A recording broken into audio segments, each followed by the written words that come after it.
Rohan, you're in Manasquan chasing the story of a couple of bullies who were picking on an autistic kid. You are there with the victim and his mom. What do you got? This is a follow on a story on Parker Drake. Two young men, Christopher Tilton and Nicholas Formica, coerced Parker in the middle of winter to jump into the Manasquan Inlet off the jetty in rough waters. On a 32-degree day. Not only did they do that, it was for a bet for $20 and a couple packs of cigarettes. But they also made Snapchat videos mocking him, laughing, and even when Parker miraculously made it back to shore, he could have died. He was in the car and they were laughing at him still. Parker, did you go in the ocean? Yes. Was it cold? Yes.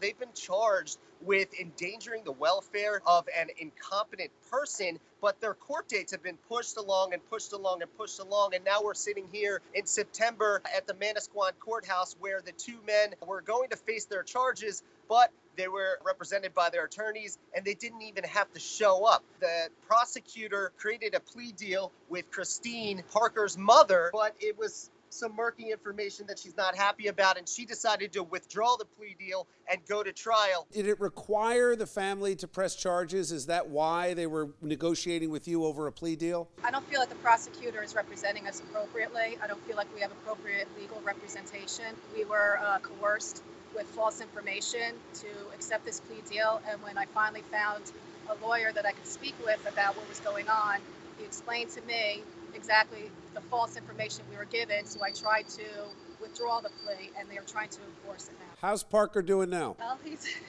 looks like he's made a new friend, but really he has not been the same. And like I've been saying all along, these individuals took a part of my son away forever. He's not the same.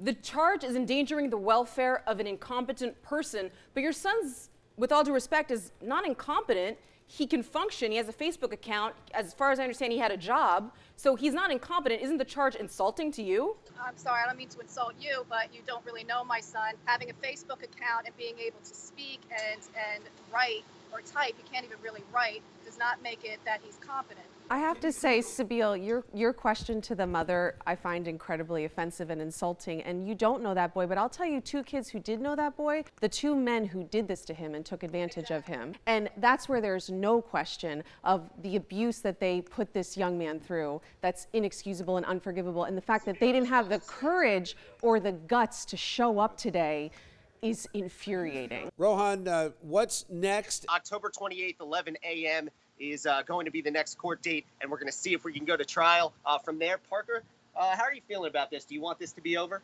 Yes. Yeah? Has it just been too long? It's been about 6 or 7 months? Yeah. Yeah. All right, thanks, Rohan.